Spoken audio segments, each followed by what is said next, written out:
Hello, everybody. This is the Chocolate News Podcast, and I'm your co-host, John Alexander Reese. And I'm your co-host, Andria Carter. And if you didn't know, the Cincinnati Herald has been around since 1955 and is the leading African-American owned newspaper in the greater Cincinnati area and Northern Kentucky area. And today we have a special guest with us.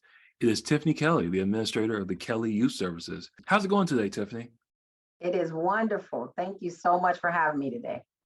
No problem. And that will be our main topic. But before we head into our main topic, we need to discuss some chocolate news. But even before that, I need to see how my co-host is doing. So how's it going, Andria?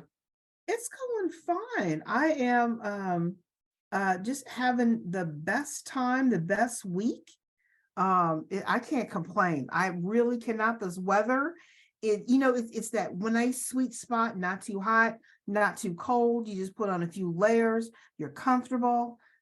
It's a good weather week, though in Mississippi, they may not agree with me. Yeah. And anyway, that's going to lead us to our first chocolate news story. So go for it. Yeah. In Jackson, Mississippi, they were hit by this tornado that killed 26 people and injured a dozen of people. And the cleanup is somewhat devastating for the people. The federal government is responding, FEMA is responding, I should say, and they're inspecting. It's unfortunate this tornado went through Mississippi Friday night, which caught everyone by surprise, because you don't hear about tornadoes in Mississippi. No, It happens occasionally, but not like this. And they have the golf ball size hail, and this tornado went through several southern states. But Mississippi bore the brunt of it, even though Alabama also got a little damage as well. I think what's also bad is that it's hard for people to recover when they're not prepared for disasters like this. Exactly. And I have not been through a tornado like this. My sister, who used to be when she worked for an insurance agency, and she was a claims adjuster, she used to be on their disaster team, claims adjusters, and she would go out. 1 week, she was 4 weeks, I forgot where she went, and just driving around damaged areas doing claims. And it's devastating to see what you worked hard for destroyed in like 3 or 4 minutes. Yeah. And it's just a pile of rubble, and the memories that you have, you can't get back. I should say physical memories, not the ones that you have in your brain. But it's just devastating to see your car and a tree through your house, or what was the second floor down on the first floor. And but thankfully people got out as much as possible.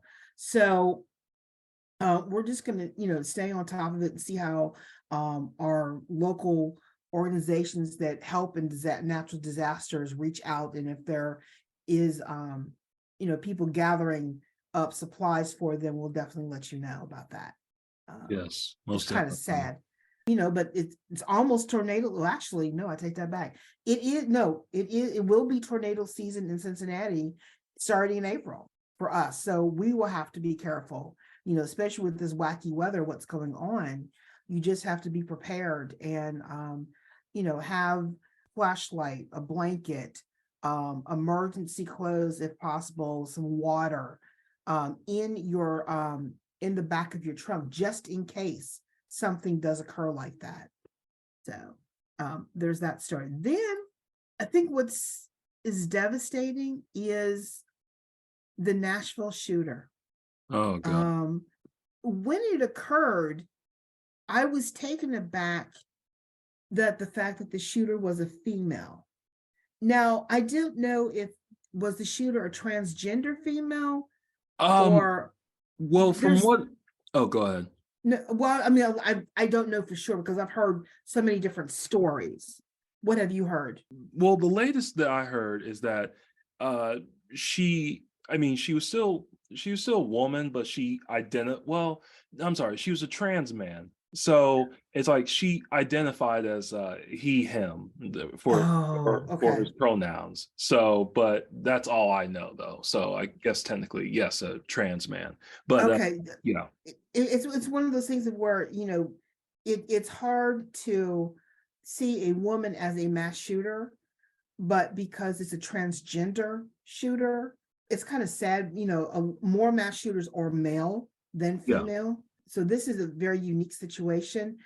But again, I think the woman who was caught on the Fox News briefing about how she's been advocating for change, how many times is this going to occur until something is done? And, again, when is change going to occur? We don't need all these guns out in the country. Gun enthusiasts are proper. They are well armed. They follow the rules. They have their permits, things like that. But too many people are finding it easy to pick up a gun to solve a situation when they are in emotional pain, or when they're frustrated and they can't deal with the situation and they don't see a solution, they pick up the easy. And I think it's becoming too common, whether we're talking mass shooting or we're talking about gun violence in our inner cities. When do we say something about this? Because even though gun violence every city has some sort of gun violence, yes, the mass shootings have been committed by white people. yeah. I mean, when do people stand up and say enough? When does it get Never. in? Unfortunately, some people are just dead set and just saying it's a mental health thing, but then they cut funding for mental health. So it's like there's this, and I think back to Sandy Hook, and when all those kindergartners and first grade children uh, got killed. And back then, I was just saying, well, if they're not going to do anything, a bunch of first graders got killed, then nothing's ever going to be done. And here we are in 2023, and nothing's still being done. It's just the congressmen, they're just still bickering and just say gun rights is like Second Amendment. I'm just like, kids got killed, Yes, children are dead, yes, and there's something you can do about it, but you just don't want to do anything about it. It boggles my mind. It's like, do you guys not have any empathy? I Does the NRA not have any empathy? I think that's the case. Apparently, it just makes me so mad when there's a solution to the problem, but gun enthusiasts. Well, not I shouldn't say all gun enthusiasts, but I'm just saying there's just a certain amount of people who are just dead set on just not changing their ways, and they'll just say, "Oh, what a tragedy, thoughts and prayers," and they'll just move on to their day, but they just don't want to take action. And it's heartbreaking to me. yes, it is. It's sad. It's just so sad. I just hope that the politicians wake up. And I think, as one person said, until the politicians have a tragedy happen to them, they're not going to wake up. They're just going to continue to fight that political fight the way they think it's going to go, which is kind of sad. But you don't want this to happen to anybody. Yeah, You don't want our babies are our future. exactly. They're shooting our future. I'm sorry, but you protect our future. And and it's, I think any politician who does not believe in protecting children over politics, we need to question why they're representing us. Exactly. I think it comes down to just that. These are our babies. I'm even though I don't have any kids, I love kids. And I'm auntie to a number of people. And you know what? This is not right. This is not right at all. This is our future. We whoever, the three children that died in that Nashville, they could have been the next governor of Nashville of Tennessee down the road. You just don't Yeah. know what talent they had that was going to benefit us. It's kind of sad, Yeah, very but sad. it's a very sad week. So we'll have to see what happens. Why we're still figuring out why she did what she did. So hopefully we'll get a plausible reason of why. She and also she had, also, oh, go. I'm sorry. Go ahead. I mean, she had planned to go to other multiple locations. So I mean, it's Yeah. obviously it was something that she weighed down. I was just kind of like, how does someone think of that? I don't get it. Now we're getting into the good stuff. March Madness, Ooh, men's and yes. women. I don't know who I'm more excited about, the men's or the women's. I just don't know. The men's has definitely been exciting because so many teams have gotten in that you did not expect. So it should be a good time to watch the Final Four. Most definitely. Oh yeah. I mean, it's interesting to see who made the Final Four. University of Connecticut is that's going to be an interesting game against San Diego. That's going to, I believe that's Friday night, I believe.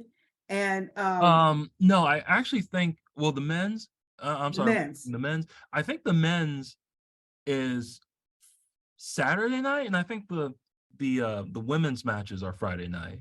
Okay, see, I'm getting ahead of myself. I'm getting too excited. So, but I know it's let's put it like this. I know the Florida Atlantic and the Connecticut game is going to be interesting, and the Miami and the San Diego, is it? No, Is it I think Miami? I think it's Did I mix it up? I'm trying to think. No, I think it is I think the Florida Atlantic, they're playing San Diego State, and UConn is playing Miami. I think that's Okay, I messed it up. I mixed it up. It's Okay, fine. It's fine. no, well, I mean, it's going to be interesting and exciting.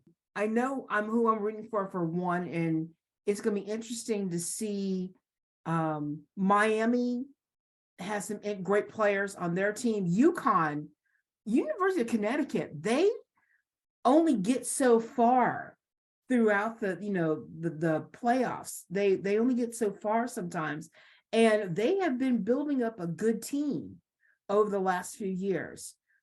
I am not as familiar with Florida Atlantic and San Diego, Right. but you know what? I'm gonna be watching them, see what happens, because I could predict, put it out there in the universe if I want to. You want me to do my pick? Yeah, go for it. I'm going to say San Diego and UConn. It will be the final. Okay. That would be the final for the men's. I think that's good, and I think UConn's going to take it. I think so too. I think they are the tougher team, but we're just going to see what it says. But for the women, they are they're playing Friday. That's right. They're playing Friday night. Yeah, they're playing Friday night. And they are wow. It's interesting to see what they're gonna Virginia Tech. Well, you have Virginia Tech versus LSU. Oh my God. And then that is just and after that, it's gonna be South Carolina versus Iowa. Oh my God. I mean, I'm sorry, but these are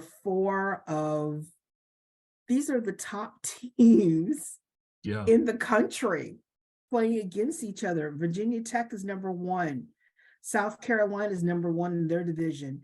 And LSU is number 3, while Iowa is number 2. Oh my God, just the talent alone on this team is you almost wish that UC could be up there, seated. That'd be nice. Maybe with the new coach coming on, maybe we'll see something special next year. Yeah, maybe.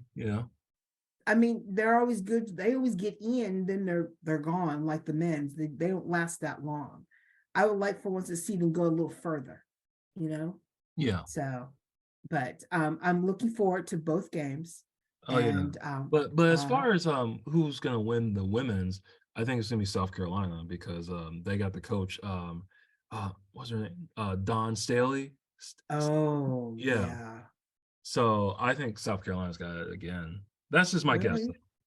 I think so. Okay. Well, if you're going to say South Carolina, I'm going to say Virginia Tech. Okay. Yeah. All right. Though LSU is good too, but I'm gonna go with Virginia Tech and see what happens. So, All right, all right. but last but not least, the unofficial holiday in Cincinnati is the Reds opening day, Yeah, which is tomorrow. And the it's you're already hearing the plans of what streets are gonna be shut down for this yeah, long parade. At least the weather's gonna be decent, a little cool, but it's gonna be nice. yeah. Bronson Arroyo and Danny Graves are going to be the grand marshals of the parade. I think it'll be great.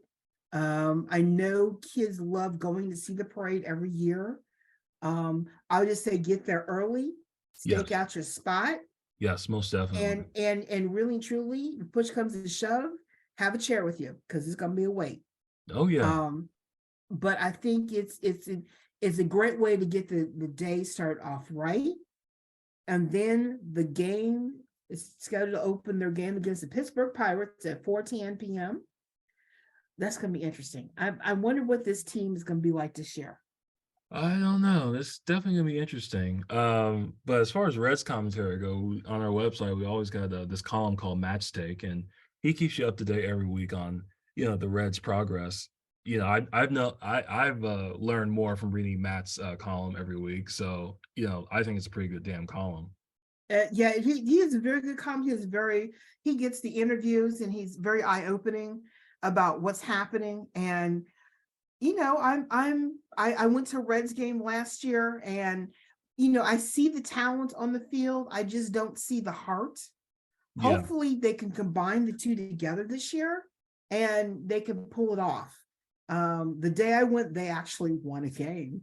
The day nice. I went, yes, it was All right. unbelievable. They won. But I mean, it's one of those things of where you're like, you want more of that. You want more of the winning. So, it would be fun to see. And we'll just see. Because I remember the Reds of old. I like to see the Reds of new Yeah. do something. So, but that is the chocolate news for today. All right. Well, thank you, Andrea. So let's get back to our main topic, which was the Kelly Youth Services. And like I said earlier, Tiffany Kelly, administrator at Kelly Youth Services, is here today. How's it going, Tiffany? It is going wonderful, and I want to thank you guys again for having me on. No problem at all. So you were with us in November, and you were telling us about your guys' organization. You want to give us a quick recap on what your organization is all about? Absolutely, absolutely. I'm always get really excited when I talk about what we do because we are, I tell people all the time, we're in the business of taking care of children. And I don't know anything else that is more important than that. So, been around now since 1998. My husband is actually the founder and CEO of our organization, Kelly Youth Services, Inc. We house children that are wards of the state, foster children that have been abused, neglected, and obviously are displaced. We are a licensed, qualified residential treatment program licensed organization. We are licensed to operate group homes and also to provide independent living arrangements for youth and adolescents. In addition to our licensing, we are a fully private organization accredited through the Council on Accreditation.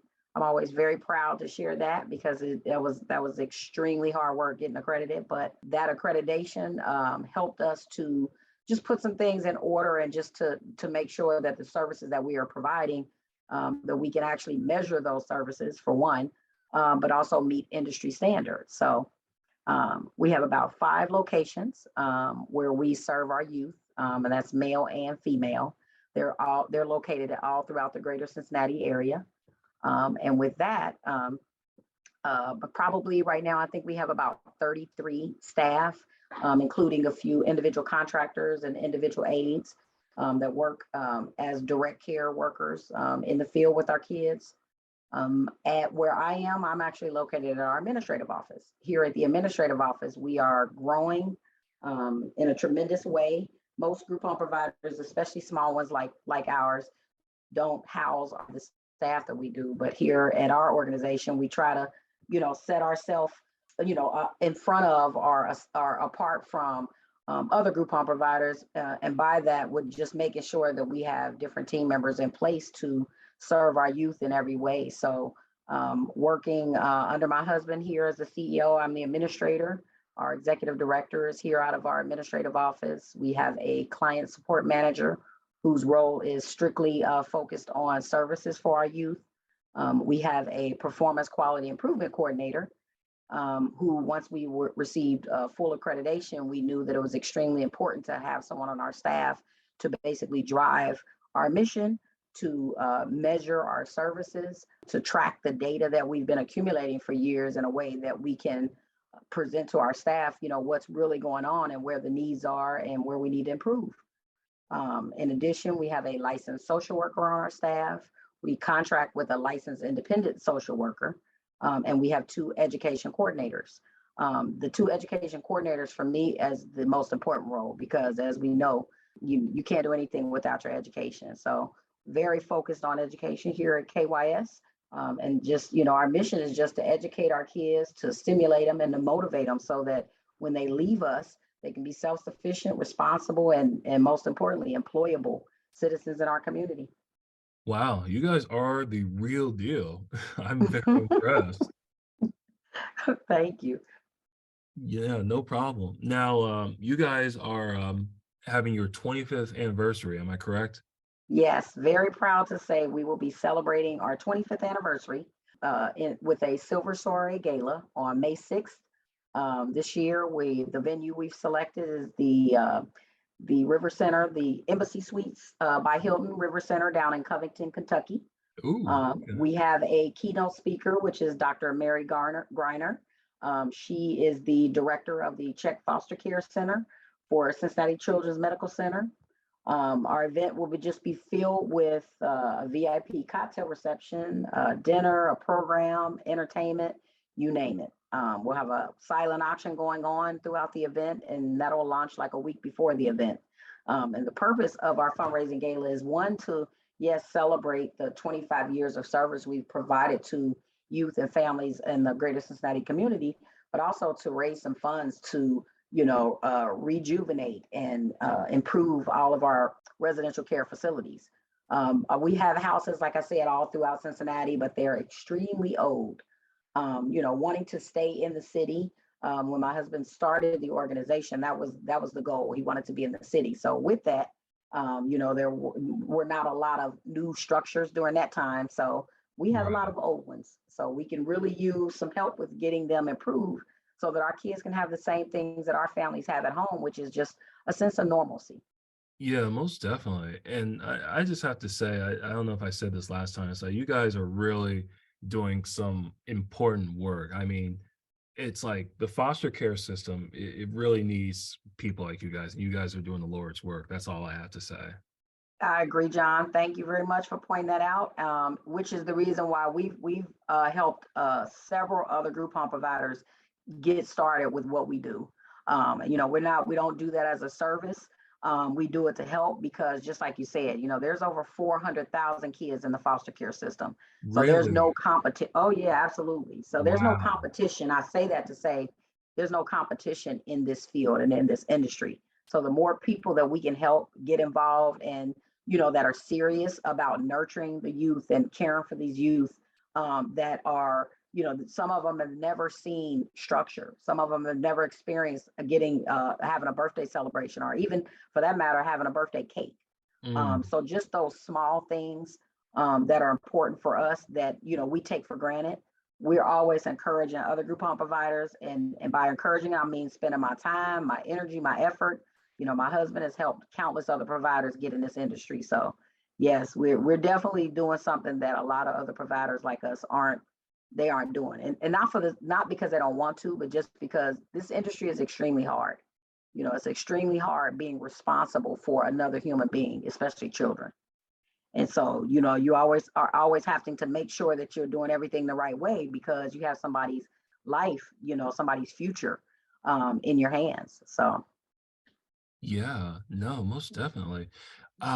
So I'm sorry, just repeat one more time. When is your 25th anniversary? Is the Silver Soiree Gala, Our right? 25th anniversary Silver Soiree Gala is Saturday, May 6th, 2023 at the Embassy Suites by Hilton, River Center in Covington, Kentucky. Now, if someone wanted to get tickets to this event, where would they go and how would they get tickets? The easiest place to go, you can find the information on all of our social media platforms, but on our website, kellyyouthservices.com, that is the easiest place to find a link to register, purchase tickets, become a sponsor, all of those good things. All that information is on the main page of our site. Again, our site is kellyyouthservices.com. Okay. Well, oh, and something I wanted to ask. I don't think I asked it last time you were here, but you were talking about like get your accreditation. How hard was it to get accredited? Well, let's first start off by saying it took us 24 months to complete our accreditation. Um, Wow. yes, we are accredited through Council on Accreditation, which is probably, I think there are 3 accrediting bodies we could have went with. But Council on Accreditation, I would say probably by far was probably the most difficult. However, their accreditation standards were the most in line with our licensing rules as well as our existing policies and procedures. So as we, did our research and, went through all the different workshops to determine which accrediting body we would go with, this one was the best fit. But I would say it's probably, in my professional 30 years of working career, this is by far the most challenging thing I've ever had to do. It's right up there with going to college. Let's just say that. Ooh. Yeah. Yes. It was well, and the reason being is because the purpose of accreditation, for those of us listening that don't know, is to make sure that what you're doing is in line with the industry that you're serving. And so with us, although we have been doing all of these things that fall under the accreditation standards, we might not have had it documented, or we might not have had it formalized. So it just forces you to do what you should already be doing, which is crossing your T's and dotting your I's. Gotcha. Andrea, did you have any questions for Tiffany or Well, I anything? was just going to say that is this industry, is it growing, or not growing, or is there the need is far greater now than when you first got in it? Yes, it absolutely is. I don't know if it's, the opioid epidemic. There have been a lot of things that have occurred over the last 25 years that have caused more children to go into foster care. So yes, this industry is growing. And you always use the word unfortunately because we're talking about children. These are children that we're caring for that for whatever reason have been removed from their homes. It could be because of something, that happened with them, or it could be something that happened with their caregiver. But yes, this industry is growing. And I mean, I probably get calls, I would say weekly, from interested, people interested in getting into this industry, and are, want to sit down and just talk and go over, what that looks like, what the licensing process is. And it's extremely hard. It's not as hard to get licensed as it is to stay licensed. So Mm. I don't know if you guys are familiar with a new law that was passed in 2018 by, at the time, President Trump. It's called the Family First Prevention Services Act. Well, with that Family First Prevention Services Act, what it's doing is it is really putting more strict laws around foster care funding. And I think that more than anything, that law was targeted at individuals like our organization, small group home providers. You had people just waking up, saying, "Hey, I wanna open a group home. I have a piece of property sitting over here.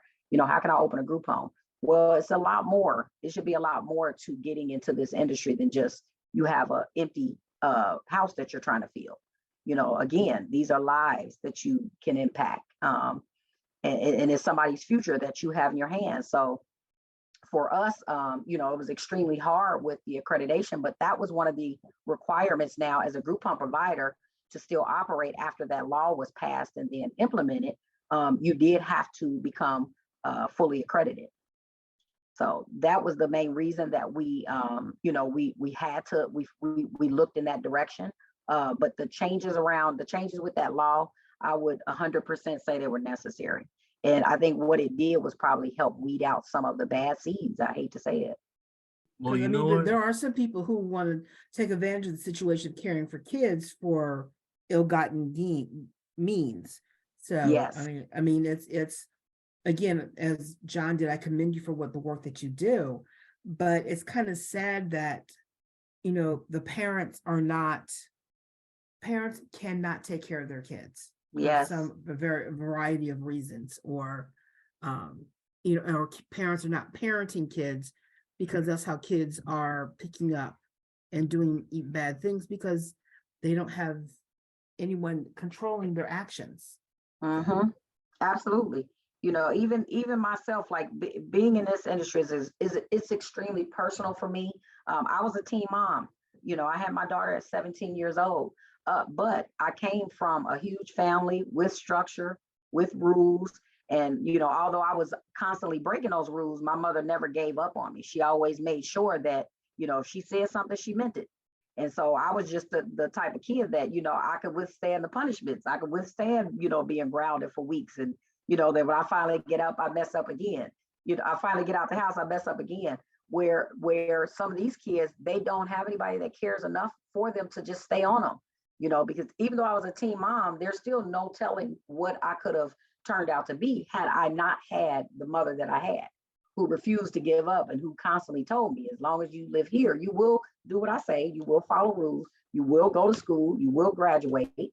It's those small things that I look back on now, and they have put me in a position to where, yes, I was, graduated from high school pregnant. I had my daughter 6 months afterwards, but I still, pursued college. I moved out of my mother's house at 17, 2 weeks before my 18th birthday. Have been on my own, out of my mom's house ever since. My daughter now, who was absolutely a statistic, was reading by the time she was 3 years old. She was an early pre-entry student in kindergarten. She's a Walnut Hills honor student graduate.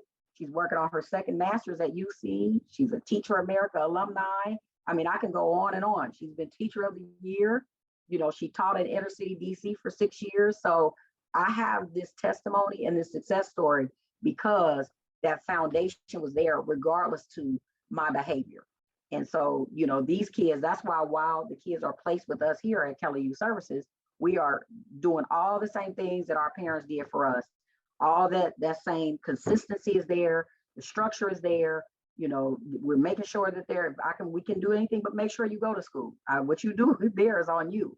But all the things that we got are the things that we're pouring into our kids while they're placed with us. Okay. Thank you. Thank you. Yeah, thank you so much, Tiffany. Like I said before, you guys do some very worthwhile work, and just keep up the good work. Thank you. Thank you very much. And we really appreciate you all having us on and giving us an opportunity to just talk about what we do. A lot of people don't really know what group homes are. So this is our way of being able to share that information. And our gala is we'll have plenty more information there of what we're doing internally, and would love to share that with people. So it is a open to the public event. Again, our website, kellyyouthservices.com. You can just go in there and get information about our organization and also about the upcoming event on May 6th, 2023. All right. Well, that's great. So we'll wrap it up here. Thank you for coming on, Tiffany, and Andrea. Thank you for delivering all that good chocolate news. Greatly appreciate it. Thank you. Thank you. It's always a pleasure. All right.